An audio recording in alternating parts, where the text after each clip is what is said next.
સામાન્ય રીતે એવું બનતું હોય છે કે ભાઈ વિપક્ષના લોકો હોય તો એની સામે પગલા લેતા હોય છે, પણ આ તો પોતાના જ પક્ષના અને પોતાના જ કાર્યકરોના ભ્રષ્ટાચાર જાહેર કરી રહ્યા હતા, એનો આ કિસ્સો છે. જી ભ્રષ્ટાચાર જાહેર કરી રહ્યા હતા અને એનો કિસ્સો છે તો બરોબર છે, પણ આ તો આજે થયું ને સાહેબ, આ બહુ એલાર્મિંગ છે, આ બહુ ભયજનક.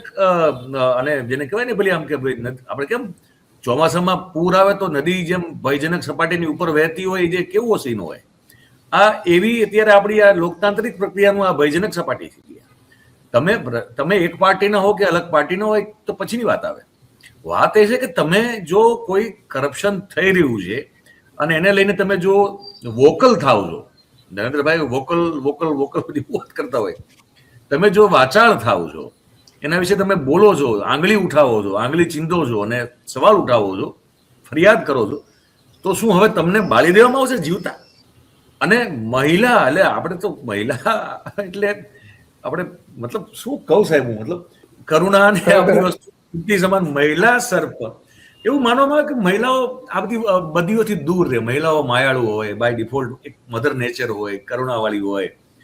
આવું બધું આ જે પુરુષો જે પ્રકારના બાર્બરિક કૃત્યોમાં પડતા હોય છે, ક્રૂર કૃત્યોમાં મહિલાઓ નહીં કરી શકતી હોય, બાય નેચર ન કરી શકે.